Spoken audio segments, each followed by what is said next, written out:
Hello friends, જય શ્રી કૃષ્ણ બધાને.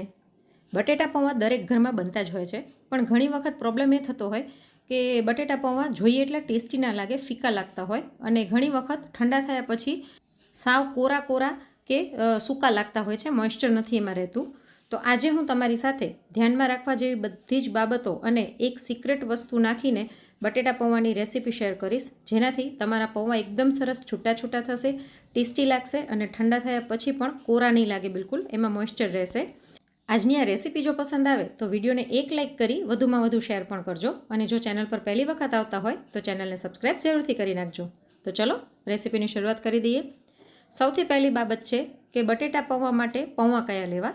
તો જાડા પૌવા આવે એ લેવાના અને એક વ્યક્તિ દીઠ 2 મુઠ્ઠી એટલે કે 1 વાટકી પૌવા લેવાના. તો અત્યારે હું 3 મોટા અને 1 નાના એટલે ટોટલ 4 માટે બનાવી રહી છું. તો મેં એક વ્યક્તિ દીઠ 2 મુઠ્ઠી એટલે કે 6 મુઠ્ઠી અને નાના છોકરા માટે 1 મુઠ્ઠી એટલે 7 મુઠ્ઠી જેટલા પૌવા લીધા છે.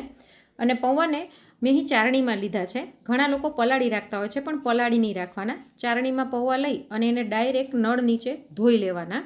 આવી રીતના કરવાથી પૌવા સરસ ધોવાઈ જશે અને સાથે એમાં મોઇશ્ચર પણ રહેશે, ચોટેલા નહીં થાય અને સરસ છૂટા છૂટા થશે. આને છૂટ પાણીએ વ્યવસ્થિત થોડીક વાર ધોવાના, જેથી તેનો જે ઓલો મેલ કે કચરો હોય એ પણ બધો નીકળી જશે. આવી રીતના પૌવાને વ્યવસ્થિત અને હળવા હાથે ધોવાના, બહુ દબાવીને ભાર દઈને નહીં ધોવાના, નહીં તો પૌવા ભાંગી જશે અને ચોંટી જશે. એકદમ હળવા હાથે આવી રીતના ધોઈ અને એનું પાણી થોડુંક નિતારી અને આને આપણે વાટકા ઉપર રાખી દઈશું, એટલે એનું વધારાનું જે પાણી હોય તે અંદર નીતરી જશે અને પૌવા એકદમ સરસ છૂટા છૂટા થશે. હવે પૌવા વઘારવા માટે આપણે એક જાડા તળિયાવાળી કડાઈમાં 3 ચમચી જેટલું તેલ લઈ લઈશું. તેલ સાધારણ ગરમ થાય એટલે આની અંદર 3 ચમચી જેટલા શિંગદાણા એડ કરી દઈએ. શિંગદાણાને આપણે મીડિયમ ફ્લેમ પર સાધારણ કલર બદલાય ત્યાં સુધી સાંતળી લઈશું. તો આપણા શિંગદાણા સંતળાઈ ગયા છે. હવે આને સાઈડમાં કરી અને આપણે પૌવાનો વઘાર કરીશું.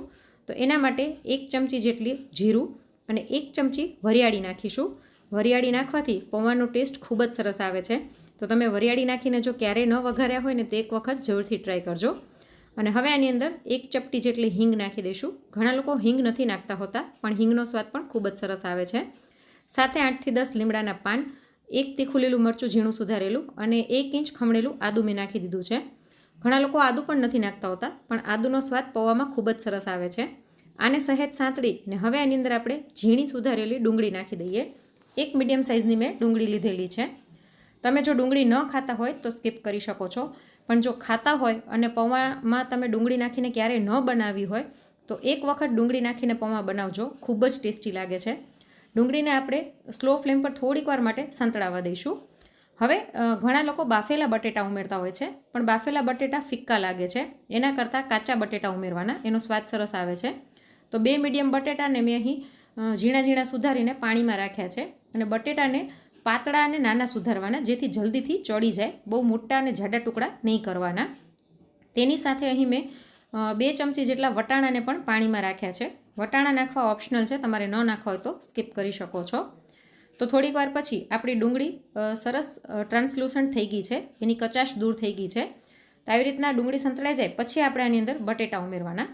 ઘણા લોકો કાચા બટેટા સુધારીને ડાયરેક્ટ ઉમેરતા હોય છે, તો એના કારણે બટેટા સહેજ ચવડ જેવા થઈ જાય છે. એટલે બટેટાને હંમેશા પાણીમાં પહેલાં રાખી અને પછી વઘારવાના, તો ચવડ નહીં થાય, કેમ કે એમાં મોઇશ્ચર રહેશે. સાથે વટાણા પણ નાખી દઈશું અને હવે આની અંદર આપણે સ્વાદ પ્રમાણે મીઠું નાખી દઈએ, જેથી બટેટા જલ્દીથી ચડી જાય. અને મીઠું આપણે ખાલી અત્યારે બટેટા પૂરતું જ એડ કરવાનું છે. ઘણા લોકો એકસાથે બધું જ મીઠું એડ કરી દેતા હોય છે, એટલે બટેટા ખારા લાગે અને પૌવા ફીકા લાગે, એટલે બધું મીઠું આમાં નહીં નાખવાનું. આને મિક્સ કરીને સ્લો ફ્લેમ પર ઢાંકીને બટેટા ચડે ત્યાં સુધી થવા દઈશું. ત્યાં સુધી અહીં જે આપણે પૌવા રાખ્યા હતા એમાં પાણી નીતરી ગયું છે. તો હવે આની અંદર જ આપણે મસાલા કરીશું. પૌવાના ભાગ પૂરતું સ્વાદ પ્રમાણે મીઠું નાખી દઈએ. સાથે 1.5 થી 1.5 ચમચી હળદર, 1/2 ચમચી લાલ મરચું પાવડર નાખી દઈશું. લાલ મરચું નાખવું ઓપ્શનલ છે, તમારે ન નાખવું હોય તો સ્કીપ કરી શકો છો. અને સાથે 2 મોટી ચમચી જેટલી દળેલી ખાંડ નાખી આને બરાબર હળવા હાથે મિક્સ કરી લઈશું. આવી રીતના કરવાથી પૌવા તમારા જરાય ફીકા નહીં લાગે અને આ મસાલો પૌવા ભીના હોવાના કારણે એની ઉપર સરસ ચોંટી જશે, નીચે ચાળણીમાં બહુ નીકળશે નહીં, એટલે ચિંતા કરવા જેવું નથી. આવી રીતના એકદમ હળવા હાથે આને મિક્સ કરીશું. જો પૌવા કેટલા સરસ છૂટા છે અને નીચે મસાલો બિલકુલ નથી નીકળ્યો. તો આવી રીતના પૌવા આપણે તૈયાર કરી દીધા છે અને હવે આપણે બટેટાને ચેક કરી લઈએ. વચ્ચે મેં એક વખત બટેટાને હલાવ્યા હતા, નહીંતર નીચે ચોંટી જાય, એટલે વચ્ચે 1 થી 2 વખત હલાવી લેવાના. અને હવે આપણે ચેક કરી લઈએ. જો આપણા બટેટા એકદમ સરસ ચડી ગયા છે. તો આવી રીતના બટેટા એકદમ સરસ ચડી જાય ત્યાર પછી આની અંદર ચપટી હળદર નાખી દઈશું, એટલે સરસ કલર આવે. આને પણ બરાબર મિક્સ કરી લઈએ. અને ખટાશ માટે અત્યારે હું આની અંદર અડધી ચમચી આમચૂર પાવડર નાખું છું. આમચૂર પાવડરના કારણે ખટાશ બહુ જ સરસ લાગે છે, પણ તમારી પાસે ન હોય તો તમે લીંબુનો રસ પણ એડ કરી શકો છો. આને પણ બરાબર મિક્સ કરી લઈએ. અને હવે આપણે જે પૌવા રાખ્યા હતા મસાલાવાળા કરીને, એ બધા જ આની અંદર એડ કરી દઈશું.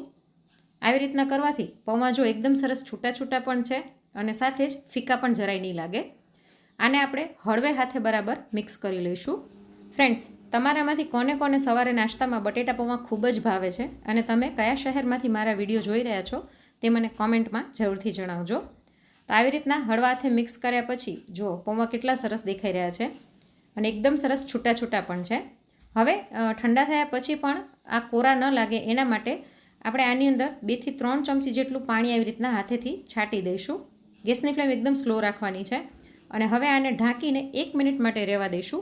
એટલે સરસ મોઇશ્ચરને કારણે આપણા પૌવા ઠંડા થયા પછી પણ કોરા કે ડ્રાય બિલકુલ નહીં લાગે. તો 1-8 મિનિટ પછી આપણા પૌવા તૈયાર થઈ ગયા છે. આપણે ઉપરથી થોડીક ઝીણી સુધારેલી કોથમીર નાખી દઈએ અને આને બરાબર મિક્સ કરી લઈએ. તો મેં આમાં જેટલી ટિપ્સ તમને બતાવી છે એ બધી ધ્યાનમાં રાખીને તમે પૌવા બનાવશો તો તમારા પૌવા પણ એકદમ સરસ ટેસ્ટી બનશે અને ઠંડા થયા પછી જરાય કોરા કોરા નહીં લાગે. તો જુઓ, આપણા પૌવા એકદમ સરસ છૂટા છૂટા બન્યા છે. ઘણાને પૌવા આવી રીતના છૂટા નથી બનતા, લોંદા જેવા ચોટેલા બને છે. તો એક વખત આવી રીતના જરૂરથી ટ્રાય કરજો. તો હવે ગરમા ગરમ પૌવાને આપણે સર્વ કરી દઈએ. તો આજની આ રેસીપી તમને કેવી લાગી અને તમે કયા શહેરમાંથી વિડીયો જોઈ રહ્યા છો તે કોમેન્ટ કરીને જરૂરથી જણાવજો. અને જો રેસીપી ગમી હોય તો લાઈક કરીને વધુમાં વધુ શેર પણ કરજો. અને આવી જ અવનવી રેસીપી જોવા માટે ચેનલને સબસ્ક્રાઈબ જરૂરથી કરી લેજો. અને જો ફેસબુક પર વિડીયો જોઈ રહ્યા હોય તો પેજને ફોલો કરવાનું ન ભૂલશો. Thanks for watching.